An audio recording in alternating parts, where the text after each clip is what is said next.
So first, let's look at emotional failure traps. And this is the emotional resistance you will encounter and have to deal with as you attempt to become successful. After observing people who have been through my coaching program, I've noticed that the people who fail and don't get results all show similar behavior. And these are things to watch out for as you go forward, as these behaviors are detrimental to your success. Never underestimate the power of your mind to convince you to take the easier route and avoid success. It's a devious little bastard that manifests itself in several ways. Once you hit resistance on something, your mind will try and direct you to do anything except the thing you hit resistance with. That voice in your head will have you doing anything else, so you need to be aware when this happens and stick to your plan.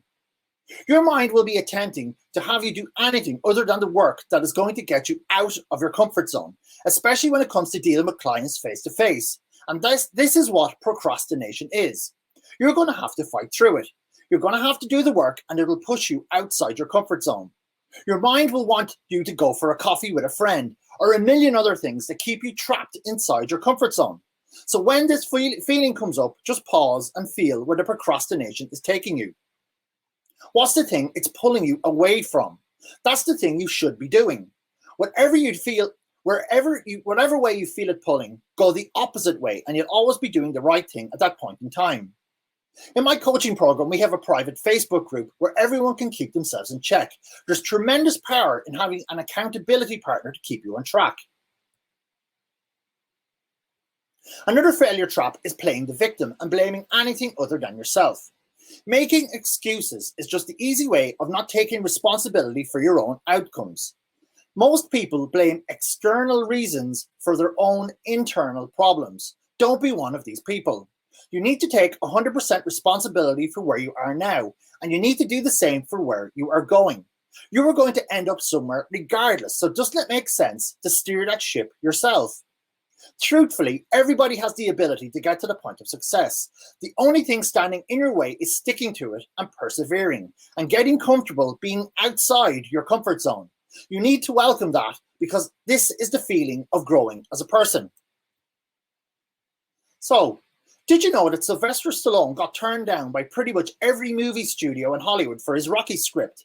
And when one actually wanted it, they offered him $300,000 not to star in it. And with just $106 in his pocket, he turned them down and stuck to his guns. And a mere 10 months later, another studio picked it up, made the movie with Sly in the starring role, and he went on stage. He was going on stage to collect an Oscar for the best screenplay.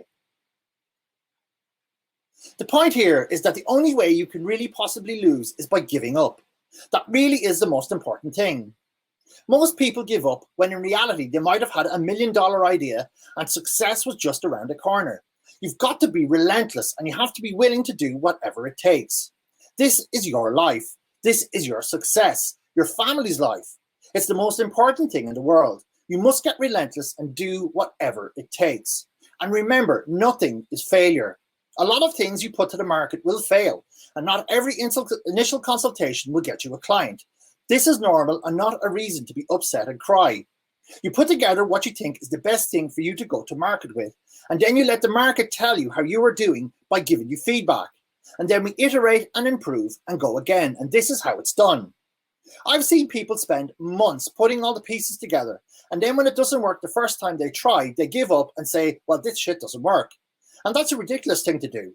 And I'm going to be the first to admit it. I did it too. Take your emotion and ego out of it.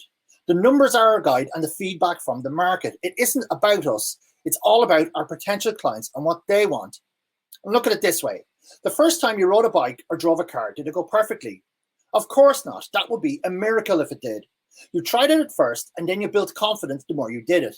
You got feedback from your driving instructor, and you tweaked and improved until you passed your test and got your license. And this is exactly the same. Amazon absolutely hemorrhaged money for the first few years they were in existence.